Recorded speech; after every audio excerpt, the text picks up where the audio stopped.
खुलुमबाय बिटिआरनि रायजोनिसिम आथिखालाव जा रोखोमनि हाग्रामा महिलारि बिथाङा समस्ति समस्ति फुड रेली थाबायनायजों लोगोसे शान्तिनि बानी होननानै बुंदों बिदि प्रग्राम लागासिनो दङ आरो बियो गाबोन मसलपुर समस्तियाव जागोन होननानै जों मोनथिदों दा बेवहाय मसलपुर समस्तिनि एमसिएलए हिसाबै आं बिथांखौ बरायबाय तथ्यथिय आं बिथांखौ मसलपुराव फैनो हागोन होननानै आं साहस खालामगोन होननानै सानाखैमोन खारन बहुत समय बिथाङा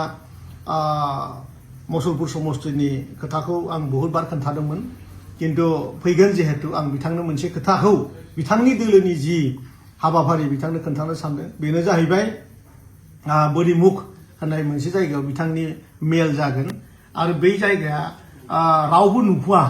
रावबो नुयि जायगायाव बिथांनि मिटिं जागोन आरो बिथांनि जि पेन्डेलनि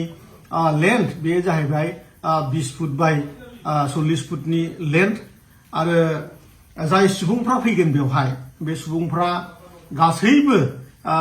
बाहेरा समस्तिनिफ्राय बिथांमोना बेवहाय लाबोगोन खारन मसलपुराव सोरबा बिपिएफ जानानै आं बिपिएफ होननानै लानो हानाय बिथांमोना बेवहाय गोहो गैया हेलमेट आरो खुगायाव मास्क लानानैसो बिथांमोना फैनांगोन आरो बहुत समय नुदों बिथाङा जोंनि मानगोनां प्रमद बर'नि खोथाखौ सिन्डिकेटनि फैसा कालेक्सन जा खालामो होननानै बहुत बार बुंगासिनो दङ बेवहाय आं बिथांखौ बुङो जे नोंथाङा 17 बोसोरसिम नोंथाङा गासैबो जोंनि बे बिटिआरआव फैनाय स्किमनि फैसा जाख्ल'नायजों लोगोसे नों गोबां रोखोमनि दुर्नीति बेफोरबायदि सिन्डिकेट बायदिसिना क्राइम बायदिसिना हाबाफारि गासैबो अशान्तिनि परिबेशनि मालिकआ नोंथाङानो बे खोथाखौ बिटिआरनि रायजो राजाया सोरखौबो मिथिगौ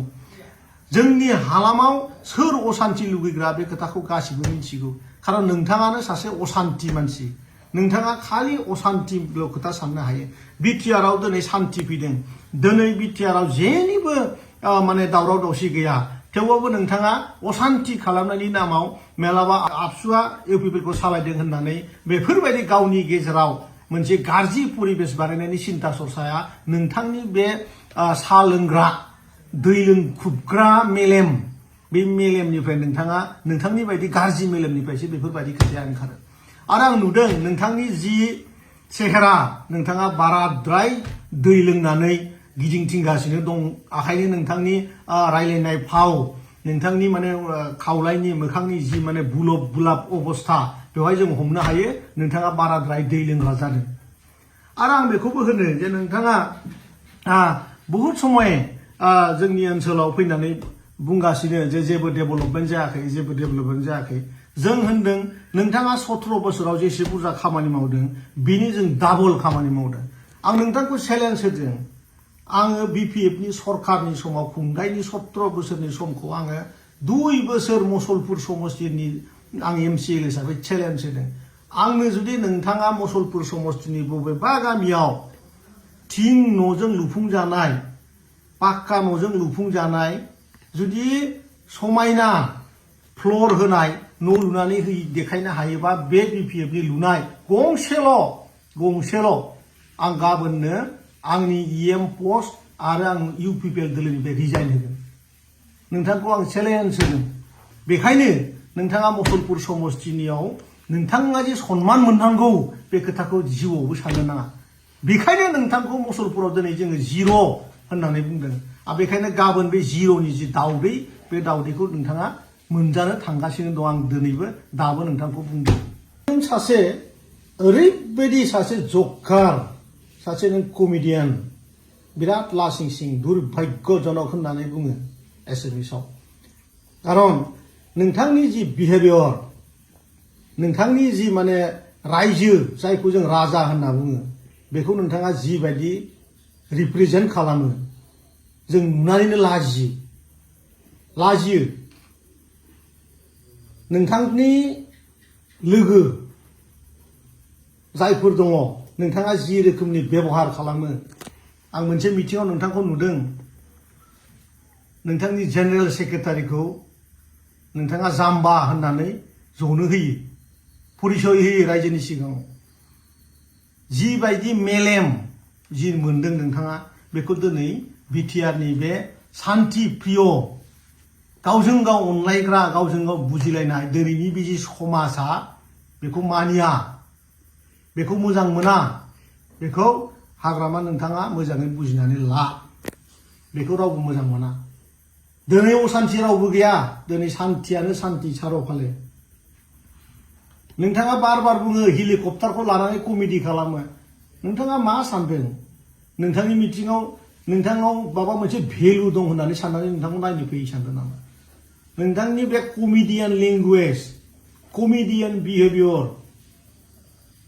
सुकुरालि बायदि मोसानोल' बाखि नोंथाङा बिदिबो मोसानानै एसे देखाय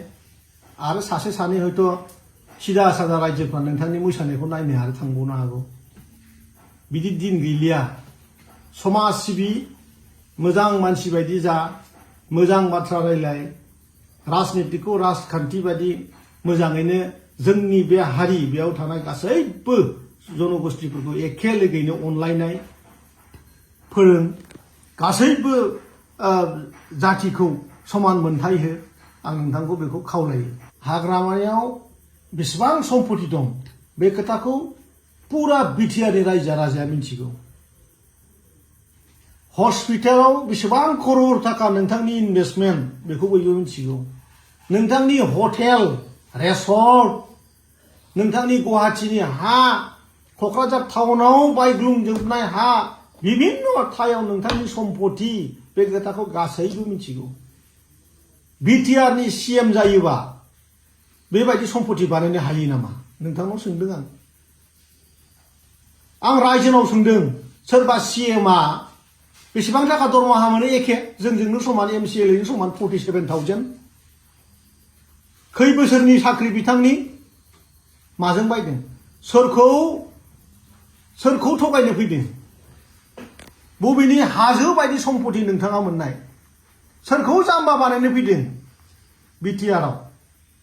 गासैबो मिथिगौ नोंनि बिदि कमेडियान एक्टिभिटिखौ देखायनानैनो नोङो भट लानो लुगैनाय दासिमबो नोंसो जाम्बा रायजोआ जाम्बा नङा हाग्रामायासो जाम्बा रायजोआ जाम्बा नङा गतिके सोलायनायनि सम फैबाय नोंथाङा थाबैनो सोलायनांगौ बबेबा मोनसे चेनेलाव हाग्रामाया बुंदों जोंनि दिनाव क'क्राझाराव गोदो हा बायग्रा मेल्ला दंमोन आरो अमा दाउनि दामाबो गोबां जाबायमोन आं होनदों जोंनि समाव दिनै बिटिआरआव थानाय गासैबो एमसिएलए आरो जोंनि सरकाराव जायफोर थिखादारफ्रा खामानि मावदों बिथांमोना नोंथां बुंनाय नोंथांनि जि हा क'क्राझाराव बे हाखौ बायनो हानाय रावहाबो दाम गैया नोंथाङा जों मिथिगौ लकसभा इलेक्सनाव देरहानो थाखाय केम्पेनिं खालामनो थाखाय गोदो गोबां हा बायखानानै दोननाय हाखौ नोंथाङा फानफिननो नागिरदों नोंथाङा हा बायग्रा नागिरथिंगासिनो दङ जों खबर मोनदों मिथिगौ सैथो खिन्थु जोंनि दिनैनि जि कन्ट्रेक्टारफोर दिनैनि जि एमसिएलएफोर दिनै नोंथांनि हाखौ जों बायनो हाया दिनै नङा जोंनि सरकार थाजामसेयाव जों जेरावबो क'क्राझार टाउनाव हा बायनो हानाय जोंनाव थैफैनाय नङा मानोना जोङो सरकारनि जि फैसा थाइसे थाइनै जि थाखा बे थाखाखौ जोङो जोंनि आबौमोननोनो हरफिनदों लाइभलिहुडखौ गोनांथि होननानै जोङो दिनै अमा दानग्राफोरनो फैसा हरदों ना फिग्राफोरनो फैसा हरदों सेंग्रा सिख्ला फरायसाफोरनो जोङो स्कलारशिप होदों गोजौ थाखोआव फरायनो थाखाय जोङो दिल्लीयाव लेखा फोरोंगासिनो टेक्निकेल लाइनाव जोङो फ्रि कर्स मानसिफोरखौ जोङो लेखा फोरोंगासिनो दङ जोंहानाव बहा फैसा थानो जों बहा हा बायनो हानो गोदो नोंथांनि समाव 10 थाखानि सुनै फुनफ्लानानै 5 लाख थाखा बहनना जायोमोन नोंथांनि वार्कारफोरा